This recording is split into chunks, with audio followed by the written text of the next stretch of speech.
वर्षा गायकवाड आज मुंबईमध्ये आंदोलन करण्याची शक्यता आहे। मोदींच्या दौऱ्याला वर्षा गायकवाड यांचा विरोध आहे। मोदी आज खासगी कार्यक्रमाच्या निमित्तानं मुंबई दौऱ्यावर येत आहेत। 11 वाजता त्यांचा मुंबई दौरा सुरू होईल। वर्षा गायकवाडांना पोलिसांनी आंदोलनासाठी परवानगी नाकारली आहे। वर्षा गायकवाड यांच्या घराबाहेर पोलीस बंदोबस्त तैनात करण्यात आला आहे।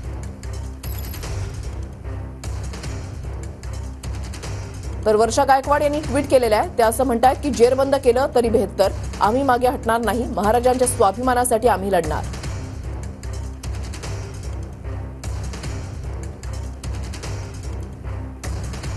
आंदोलन करण्यावर वर्षा गायकवाड या ठाम आहेत।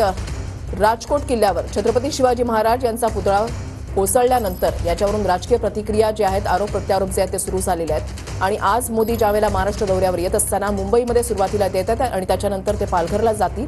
मात्र त्याआधी मुंबईमध्ये येण्याच्या अगोदर वर्षा गायकवाड काँग्रेसच्या खासदार त्यांच्याकडून ही भूमिका घेण्यात आलेली आहे की आंदोलन जे आहे ते छेडलं जाईल। त्यांच्या दौऱ्याला विरोध जो आहे तो कांग्रेसकडून केला जाणार आहे।